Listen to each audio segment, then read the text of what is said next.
Olá, bem-vindos. Vamos entrando então na nossa aula. Eu gosto muito do tema dessa aula porque ele não só nos dá clareza sobre trauma, mas ele nos dá uma clareza muito especial em relação às nossas emoções.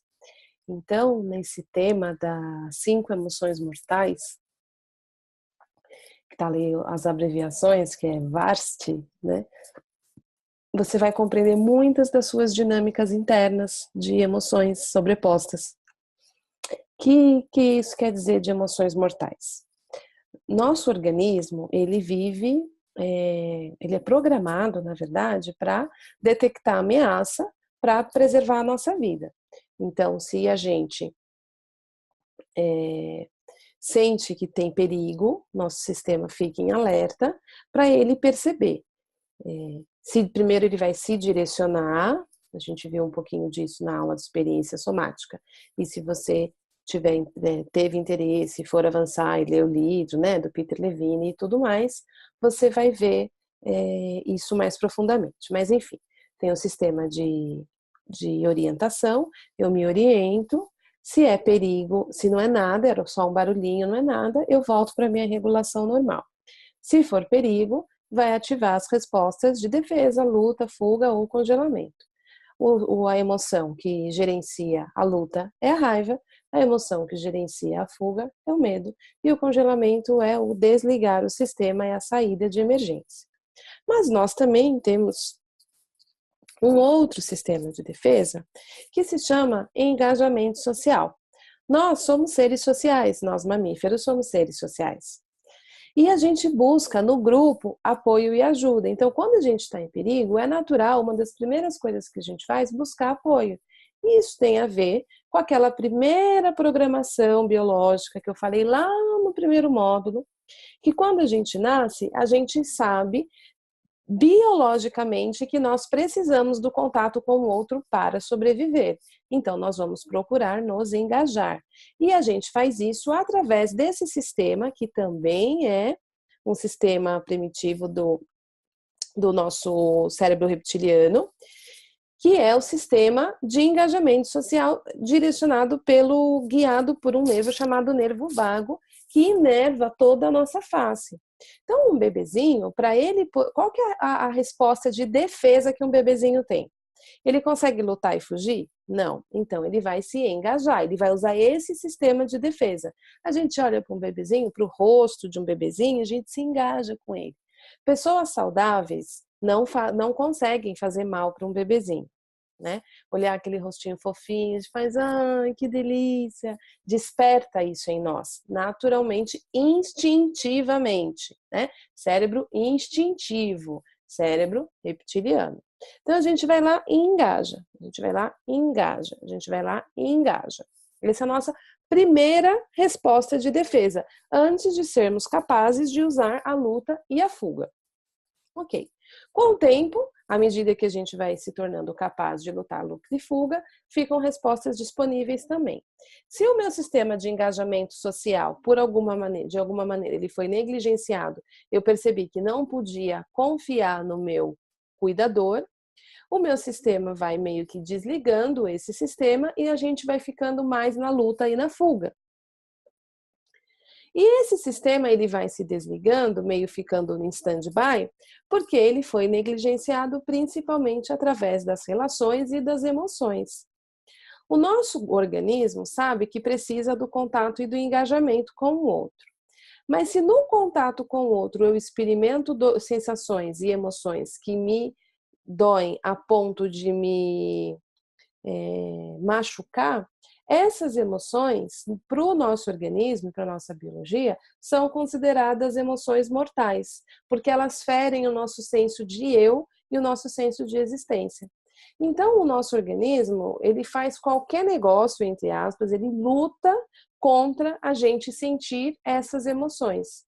E essas emoções, geralmente, são experimentadas na relação com os outros, com as outras pessoas, inicialmente com os nossos cuidadores, as pessoas às nossas voltas, ou pela ausência de uma pessoa lá. Então, diretamente, quais são as emoções? O V do VARST é vergonha.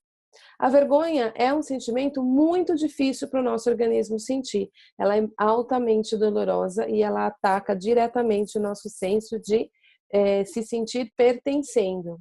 A vergonha, ela causa um sentimento de exclusão, da vontade de não existir, de tão dolorosa que ela é. Então, o nosso sistema, ele sempre está evitando que a gente viva situações que a gente experimente vergonha. Porque, muito provavelmente, as primeiras vezes que experimentamos vergonha, éramos muito pequeninos e, por ser pequeninos, talvez tenha sido muito difícil para o nosso organismo processá-la, porque ela é uma emoção que pode ser avassaladora.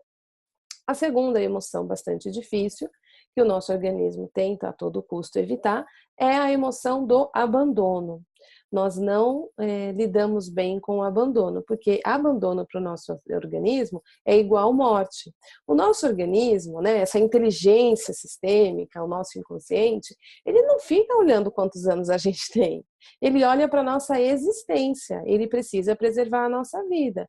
Então, nossa biologia sabe que se a gente for abandonado, a gente morre.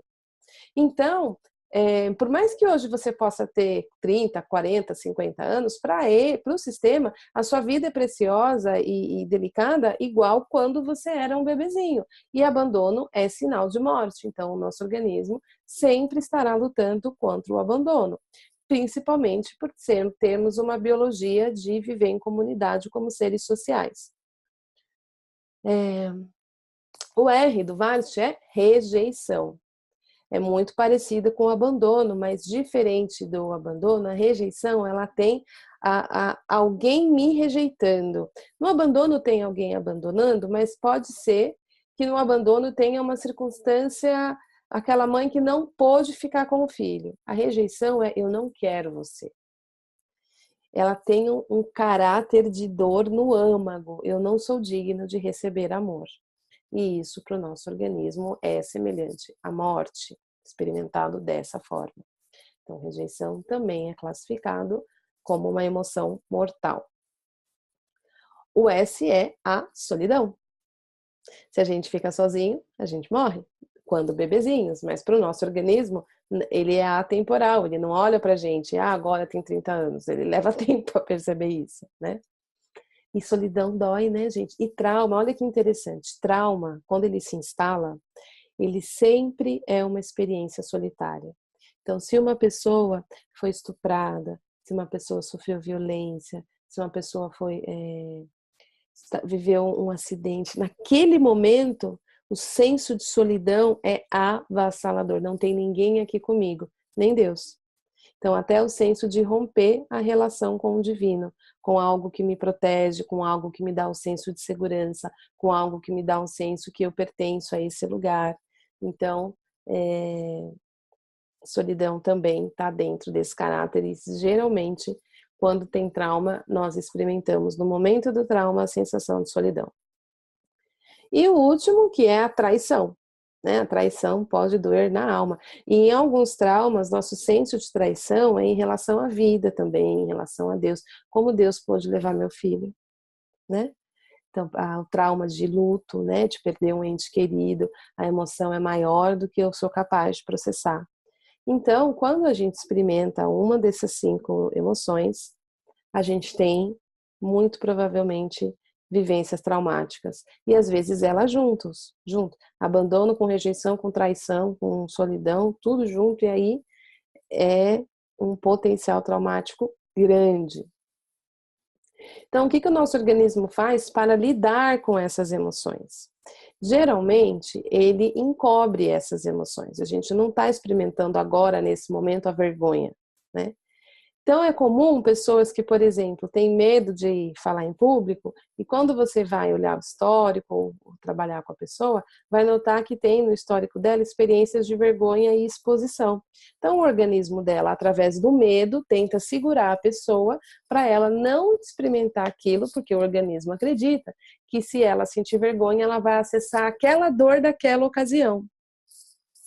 Ou um senso de traição. É muito comum em traições de relacionamento, a pessoa traída sentir o quê? Raiva do companheiro ou da companheira. Por quê?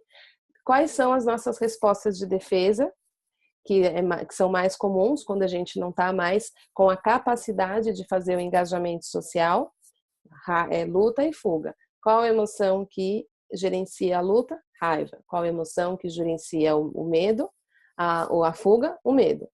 Então, na situação que eu dei de falar em pública, o organismo quer que você fuja da situação, porque na visão do organismo aquela situação é uma ameaça para você, porque você pode sentir vergonha. Então, ele dispara o medo como a defesa-fuga. No exemplo traição, o organismo dispara a raiva. Por quê? É mais fácil sentir raiva e lutar com aquele que me traiu do que eu sentir a dor da traição. Olha que interessante. É melhor eu sentir raiva da minha mãe do que a dor da rejeição. É melhor eu sentir raiva do que entrar em contato com a dor do abandono ou da vergonha. Então, muitas das nossas reações de raiva e medo são as sobreposições de emoções tentando nos proteger de entrar em contato com essas emoções mortais. Elas não são mortais no sentido de morte hoje. Elas podem ter sido mortais quando elas nasceram e o corpo experimentou uma sensação de eu vou morrer devido a essa dor. Então, por isso que elas são chamadas de emoções mortais. Então, o corpo está sempre tentando evitar que a gente as sinta. Esse é um das estratégias que o nosso organismo tem. Então, quando a gente está com raiva, de repente você está no trânsito, é fechado e vem aquela raiva infernal, a raiva como defesa desproporcional geralmente é uma sobreposição de outros sentimentos. Você não vai roubar a minha vez. Esse gatilho, você não vai roubar a minha vez, pode estar ligado a uma vivência de ter sido deixado para trás em alguma experiência de vida. Olha que interessante. Como nós seres humanos, né, somos ricos de interpretação na percepção e vivência interna. Então, para você compreender muito de raivas que você vive e medos, a gente precisa considerar que eles também podem estar encobrindo respostas de defesa do nosso organismo para nos proteger desses sentimentos que o nosso organismo considera mortais, porque quando vivenciados na nossa história, eles tiveram esse potencial de dor que dá um senso de morte. Né? Isso pode nos matar, é assim que o organismo sente. Então, a maneira que a gente tem de nutrir, primeiro é respeitar a lógica das nossas defesas. É como se a gente dissesse para essas partes guardiãs que mandam a raiva e mandam o medo, ai, que bom que você cuida de mim. E muito devagarzinho aprender a fazer contato com as nossas vergonhas, com as nossas sensações de abandono, de se sentir rejeitado, se sentir menos, com as nossas sensações de ter sido traído, de se sentir sozinho, aprender a fazer companhia para esses lugares, porque quando esses lugares se curam, os traumas que vêm desses lugares também se curam. Né? Os eventos traumáticos geralmente estão ligados a uma dessas emoções ou a elas juntas, né? Então, isso é muito importante de você atender, porque praticamente a última aula sobre trauma. As próximas aulas são mais de exercício e caminhos de transformação. E compreender essa dinâmica humana é super importante, porque vai te ajudar a entender o comportamento de algumas pessoas também.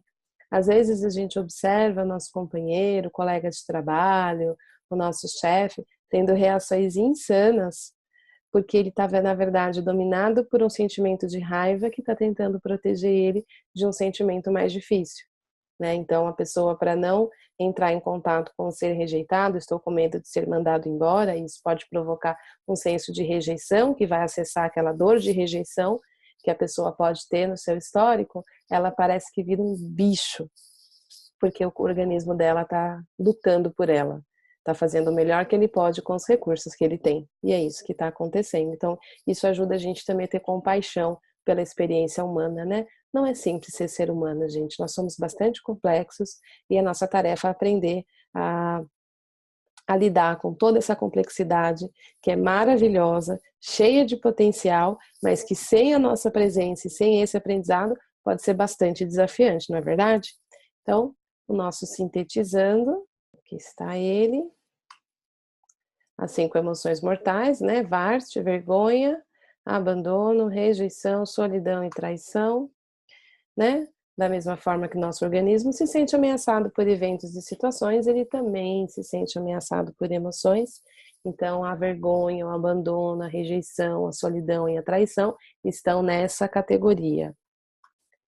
Ele tenta nos proteger de todas as formas a não sentir essas 5 emoções, criando essas estratégias adaptativas, né, para que a gente não sinta. Então, pessoas que se autoafirmam, pessoas que, por exemplo, faz 1000 cirurgia plástica, faz um monte de coisa, para quê? Para ser aceito, para não. Se eu quero ser aceito, contra que emoção a gente está lutando? Abandono e rejeição. Olha que interessante. Então não adianta a gente ficar fazendo plástica, a gente precisa curar o abandono e a rejeição que moram lá dentro, não é verdade? E depois, se quiser fazer cirurgia plástica, tudo bem também. A questão é que a cirurgia plástica não vai resolver, não é o antídoto. São coisas diferentes. A raiva e o medo são muitas vezes defesas, encobrindo uma dessas emoções e seus eventos geradores, os eventos possivelmente que foram traumáticos, né? E pode ter sido bastante simples, como eu falei, por exemplo, ter sido exposto na frente dos coleguinhas numa bronca. Dependendo do quão avassaladora foi a vergonha, ela pode ter sim ficado como um trauma, né? E lá perdido na consciência. Precisamos aprender a ter muito amor e gentileza conosco, né?